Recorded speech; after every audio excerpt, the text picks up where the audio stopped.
Hi,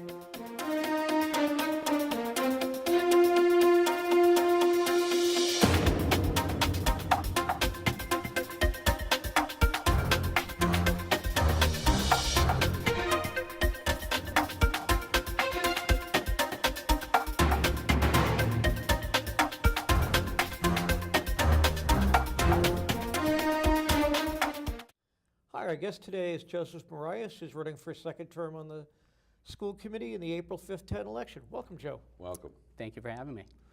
So, why are you running for re-election? So I'm running for re-election because I've really enjoyed my first term on the committee. I've learned a lot over the course of the past 3 years. And I was born and raised here in Milford, as was my wife. We have a daughter, Amelia, who's in the 5th grade at Stacy Middle School right now. And this is just a great way to give back to the community that's done so much for me and for my family. This is a very exciting time for our schools. There are a number of different changes that are occurring. We're transitioning the leadership over from Dr. Tremblay to Dr. McIntyre. The new Woodland School is nearing completion. We're going to be transitioning grades from Middle School East to Stacy down to Woodland.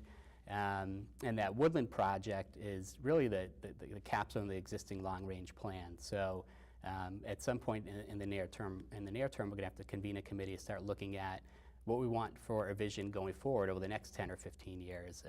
And I'd love to be a part of that. So I think with all the changes that are happening throughout the district, I think having the experience that I've built over the past 3 years and the relationships that I've built would be beneficial. Sounds good. And you really, I don't mean this in a negative way, but you really do spend your first term learning what the role is all about. Absolutely. You know, Al and I are elected, past or present elected officials in our town, and you really, with all the complicated laws and contracts and everything involved, I don't think the average person realizes it takes you that 3-year term. Well, you move through it. Yeah, you move through Right. it. But then the second term, you don't have to learn all that stuff, you know it.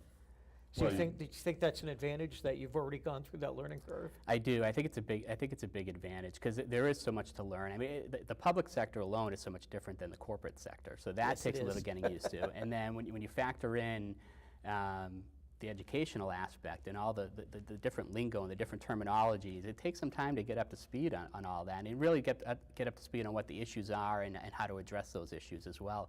So I think we're very fortunate to have someone like Jen on the committee who has that experience as an educator and as an administrator. So she can come in and really hit the ground running, and she knows exactly what all the issues and challenges are. But if you're not an educator or you're not an administrator with that background, that experience, it takes some time to really get up to speed.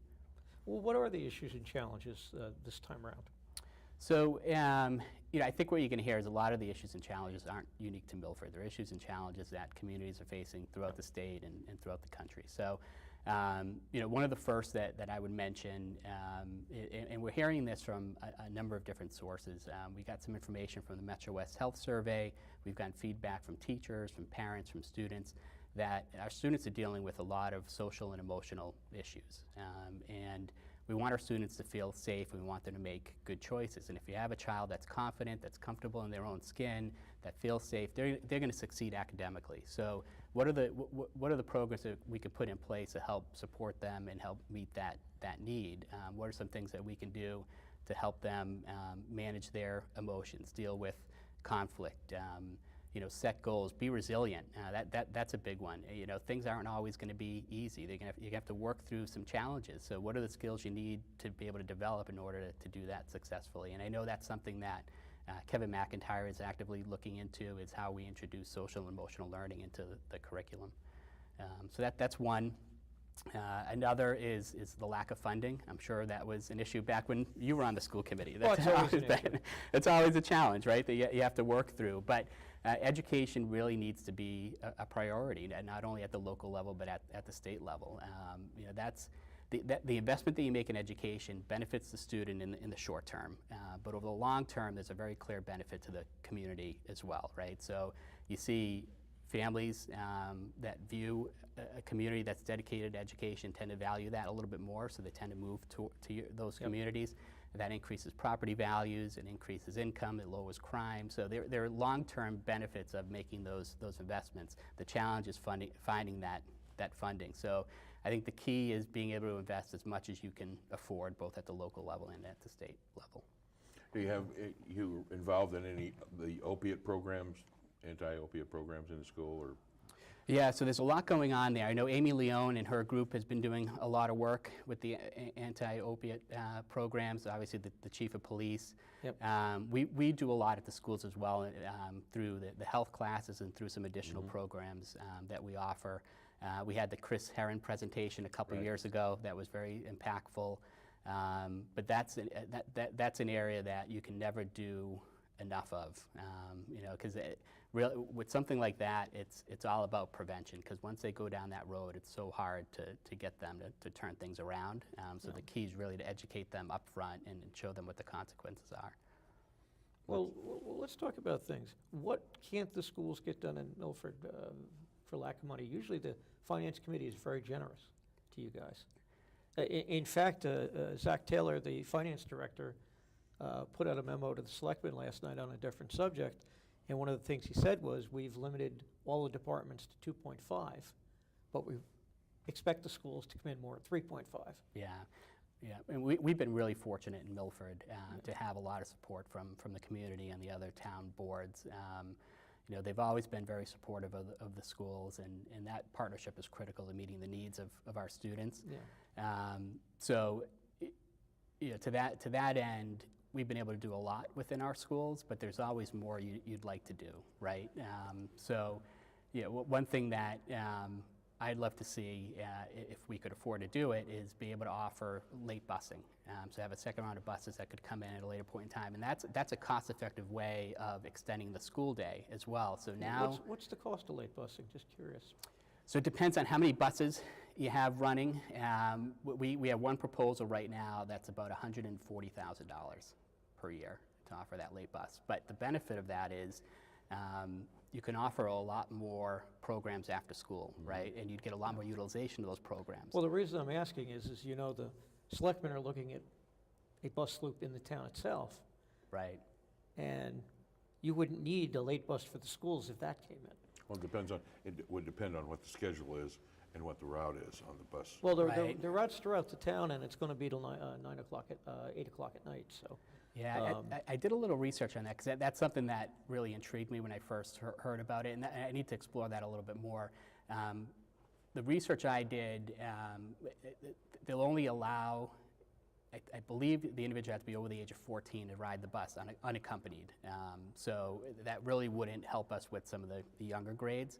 And in addition to that, the route wasn't going to be going through by all of our schools. It would only go by a couple of schools. Yeah. But I was just curious if you could marry those two goals together somehow. It might be a good solution. That's something that definitely worth exploring a little bit further, because there are so many benefits to having that late bus. So when you look at the being able to offer additional enrichment programs after school, we have a homework club after school, you have a science club, you have Destination Imagination.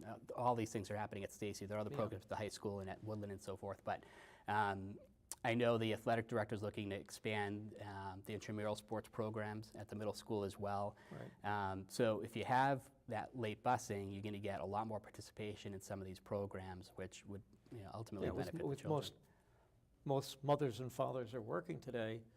There's not a parent available to pick them up. You need the bus. Right. There's a lot of latchkey kids. Well, I think it's pretty much, I think that term is obsolete, because I think it's pretty much a given that I would say is, as high as 90% of the kids are going home to an empty house today. Absolutely. So many more parents now Yeah. are both working or they're single parent households. So the kids are going home, and most likely they're watching TV or playing video games when they could be staying after school to work on their homework or play a sport or an instrument or whatever it may be. Okay. And well, in addition to a later bus, any other major things you'd like to see? Yeah, so the other thing, we've seen a lot of success with the vocational program that Bob introduced a couple years ago with the hospitality program. I'd love to see us build out some of those programs as well. We're clearly seeing a demand for that hands-on experience, right? It's why Blackstone Valley Tech has been so successful and why we see so many applications for Blackstone Valley Tech. So if there's a way to continue to expand that programming, I'd love to see that. So the kids as well. that are graduating from that, there are jobs out there for them right now? Absolutely. Yeah, we have kids that are being hired directly from that program. Into the hotels. Into the hotels. But and many of those kids may stay with that industry, but a lot of those kids may just use this as an opportunity to find a job while they're in college as well, right? Because that's a great opportunity to work while you're in school. Well, you're in conflict with Blackstone Valley because you can't establish any programs in the high school that exist in Blackstone Valley. That's, We can add complementary, well, you, similar to what we're doing with this program, right, but you have to be very careful because because of ed reform, they took all those vocational things out of the schools, and so what you can only put back in really are things that aren't in competition with the vocational schools. But really. this is one that isn't. It's not, so it works out just fine. And it works out fine. I was just curious because you know the thing people don't like to talk about is not every kid should go to college. Right. Or needs to go to college. You know, and being the dad of 3 20-year-old boys who went through the process, I mean, what I heard from one of them is you know, I don't want to be there. wasn't the place for me. Right. I mean, well, think about it for a second. Everybody's talking about making more money or whatever. You know, a good electrician, a good plumber can make And the 60 or 70 bucks an hour. The interesting thing is now that the recession's over, you can't find them. You can't find you cannot find The guy, good tradesmen. The tradesman I talked to said, you know, give me, like an electrician, give me anybody who can pull a wire, I'll hire them. Right. Right. You know, I'll teach them the rest. Yeah, and so that, you know, that leads to the question as to why we can't offer competing programs, right? So Ed reform. that's Ed something reform. that we Ed need reform. to, yeah, Ed and that's something reform. that I think I need to explore a little bit more because The magic state you laws that have, block everything. Well, I mean, I was on the school committee when ed reform came into being, and it made some dramatic changes. You know, it took things out of the school that should have been there. I mean, Right. kids coming out of the high school, there's no place for them to learn how to use a screwdriver. I mean, you know, when I went to school, you know, there was shop class, so you knew how to use a screwdriver. You learned how to do some basic hand tools. Right. I mean, now you don't have that. We're shorting our kids. The other question I was going to ask is about Common Core. How is that working, or do you have any attitudes on Common Core? yeah, so I think there's some benefits to it. There really are. It certainly, I think, stepped up the game a little bit in terms of rigor and in terms of how kids approach problem solving as opposed to just memorizing an answer. They're actually kind of forced to understand the concepts and how they came up with that answer. So there are a lot of benefits to Common Core.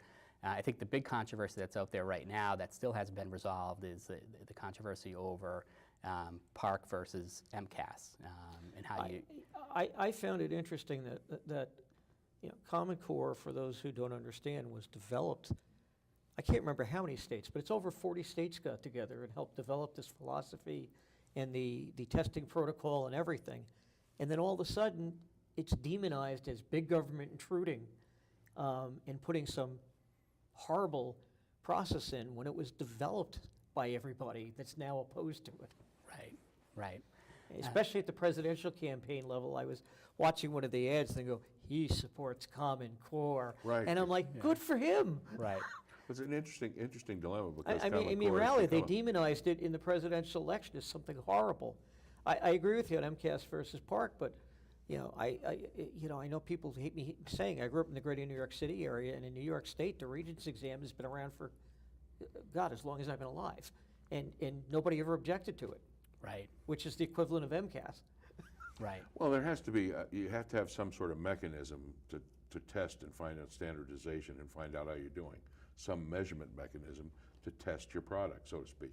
I mean, think of it as a school. A school is a factory. You bring kids in the front door and educated kids Right. going out the back door. Now, somewhere along the way, you have to take measurements to figure that out, how you're doing. Right. If you don't do that, then you can never fix any problems that exist. Right. No, there's certainly there's value in the test. I'm not sure which one is best. And that's the big debate right now. And I think the issue that a lot of people have with Park, for example, is that Park is a timed test, and a lot of students really struggle with that because they're worried more about the clock than they are actually getting the answer correct. Whereas MCAS, you have all the time in the world. You need to work through the problems and answer the questions. So that's one one area of controversy. I Is do you hate time to it or tell, do I you hate not to time tell it? the kids, but there are deadlines in life you have to deal with. No, really? There are. Um, the other challenge, so there's the timing aspect of it. There's a couple of other issues as well between the two, but essentially what the state's agreed to now is sort of this MCAS 2.0 version, where they're going to take some elements of PARC and some elements of MCAS and sort of bring them together. So we'll see how that plays out. In Milford, we've piloted the PARC, and obviously we've done the MCAS for several years, so I think we're in a good position either way, regardless of what the state decides. Good political decision is to combine the two. That way a little bit of everybody's happy. Huh? Right. Let's don't fix the problem. Let's take a little of this one and let's put them together and then everybody will be happy. Right. Are there any other major problems that you see, any other major issues that you want to work on? Or Within our schools, the technology piece is another one. I think I think we've made a lot of progress. Regardless of what you may hear in the press, we've actually made some progress in our schools improving technology, and I think we're in a good position going forward. There are going to be bumps in the road, because anytime you start to introduce technology into the classroom, there are going to be some challenges, and we'll work through those. But right now, the next step is bringing in that director of technology, instructional technology into the district. And then once we bring that person on board, they'll help us create that vision and implement or introduce technology into the classroom. But your infrastructure is a lot more improved this year than past years. Infrastructure is much more improved. We have an organizational chart in place. We have, the administration's laid out a vision for that department. Now we just need to bring in that leader to start to execute on some of that. And the Woodland School is going to be completely, fully outfitted.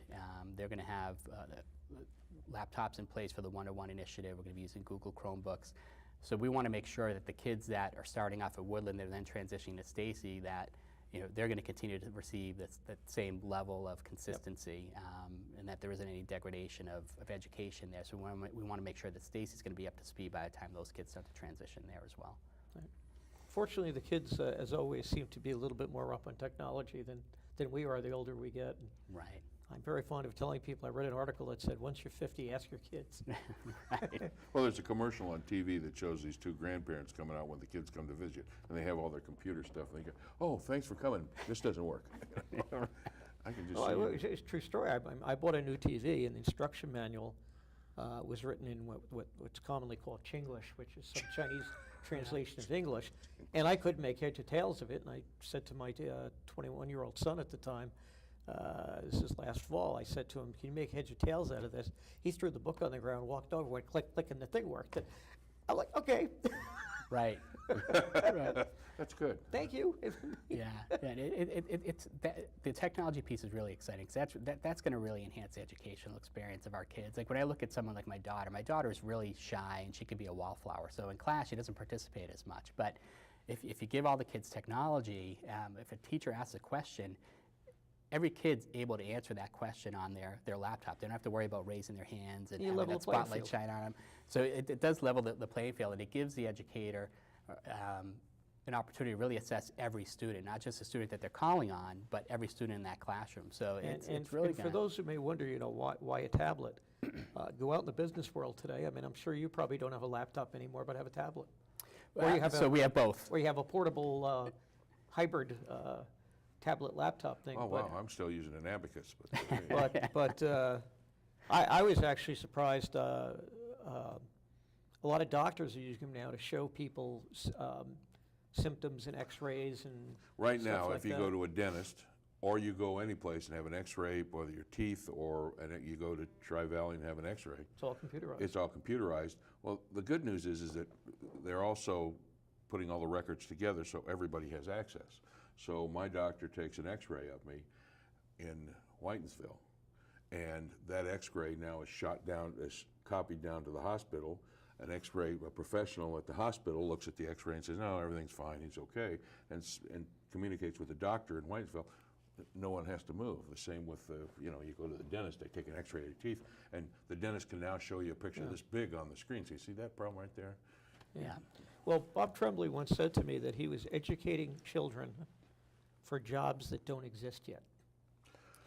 I just heard on, because you don't know where it's going to be. So let's say you got somebody in kindergarten. You don't know what jobs are going to be out there by the time they're 18 years old. I heard a statistic on the radio coming over here, as a matter of fact. Someone said that people today making less than $20 an hour Yeah. are going to be replaced by robots. I mean, think about that. I mean, and from $20 to $30 an hour, they have a 25% possibility of being replaced by robots. I mean, just the thought process of, put nuts on, which allows us to do. You know what that tells me? What? I got to learn how to design and build robots.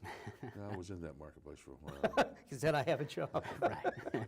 I thought you were a robot, but that's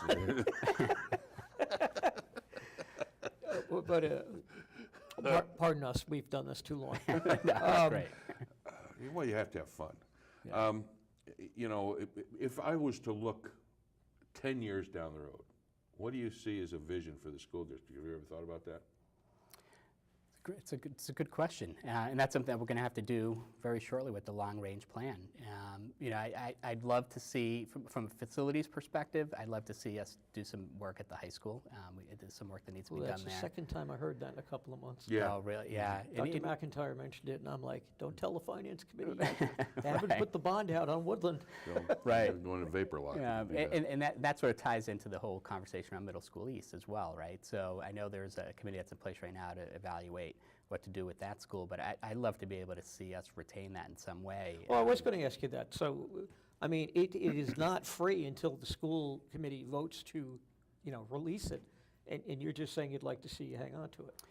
I would. I think I'd love to see it used for mixed use. And by mixed use, I mean a mix of town and school functions. So we know that a town hall is overcrowded, so there are some departments in town hall that we could potentially move over there. From a school perspective, there's some talk about potentially taking central office and moving it over there, but we also have community use, we have the family network, we have And you want to keep the gym. community resource center, we want to keep the gym, you have the Head Start program that had to move out of Milford a few years ago, moved over to Medway. So you have all these other groups that we could potentially move in there as well, and that would free up a lot of space at the high school to be able to add additional programming there. So whether it's, maybe you take the central office section and you make that an innovation center for STEM, or you find a way to grow out the vocational programs, find those complementary programs to Blackstone Valley Tech. Now you have the space to do that as well. So there's a lot of things that you could do at the high school if you could free up that space, and Middle School East would give us the opportunity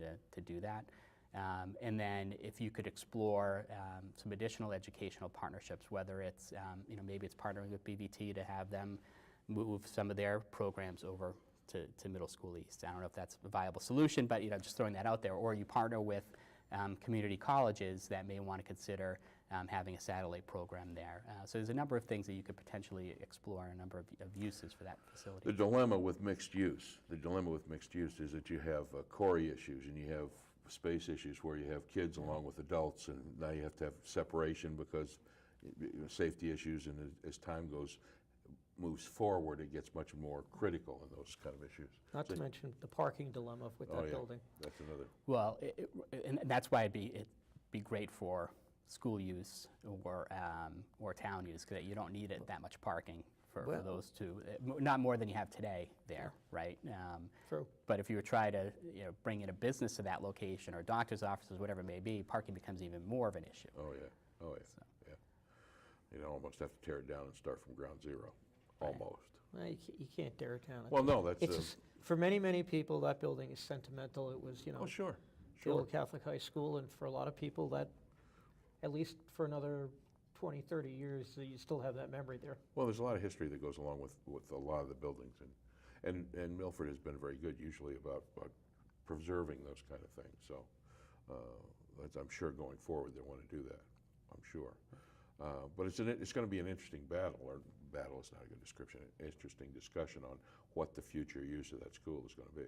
Right. Well, I know the final report's due out, I think, March, from the consultant. Yeah, yep, that's my understanding as well. And we'll see what they recommend. I've been following the steps of it, but they haven't recommended one thing or another yet. But Well, they'll wait until their report comes out, and then everybody will go into vapor lock. It'll be interesting. Right. There'll be some that say it's a great idea, and others say, oh, we can't do that. Right. Well, we've got a few minutes left. You know, this forum is an opportunity for you to talk to people who might want to know why to vote for you. So why should you be reelected? Yeah, so I think, you know, as I mentioned at the beginning, the experience is very important. The relationships are important. I hope the people that have been watching and have been paying attention find that, you know, I'm very level-headed. I listen to all sides of an issue. I try and make an informed decision as much as possible, and that I genuinely care about what's happening in our community and in our schools. So. As I mentioned earlier, I was born and raised in Milford. My wife was born and raised in Milford as well. So we've got some strong roots here, and you know, we want this to continue to be a great place to raise a family. Yep. Well, I always say there are 4 things a school committee member has to deal with, the 4 issues. One of them is hiring and firing the superintendent, budgets, policy, and the 4th one, which is never cited in any of the catalogs, is making a place safe for education to occur, so kids can learn. Is there anything else you'd add to those? Yeah, the only other thing I'd add to that is being an advocate for the schools. You know, and being that liaison between the schools and the taxpayers and residents. You know, I think that's a very important role for the school committee. I think that plays into you know, some of the issues that we're having with school choice right now. A lot of that is really perception driven, and I think as a committee we need to advocate for our schools, and we need to get the message out there that we've got great programs in place and that this is a great school for children to attend, and that they're going to benefit. It's almost like you have to market the school.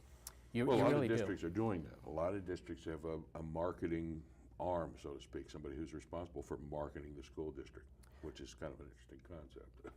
It is. It's a very interesting concept, and it's, but it's the reality today. Schools really have to differentiate themselves because there's so much flexibility out there, and parents have, you know, they don't bat an eye at driving 5, 10, 15 miles to bring their kids to school every day. Whereas when we were growing up, you wouldn't even think of that. And, you know, you go to the school that Here's town the that school you go to. lived in, right? And there are advantages to going to Milford. I mean, when you look at the programs that we offer, the services that we offer, you know, I'd put Milford up against any neighboring town in terms of the different programs and services. Well, the brief survey you guys did said it focused more on the elementary level, if I remember. It did, And yeah. it was more an issue of, I want to use the right word, some parents objected to what they called the diversity in the school system. Yeah, and it's unfortunate because I find that diversity as being one of our strengths. I think it is. And I'm a little biased. I'm a child of 2 immigrants.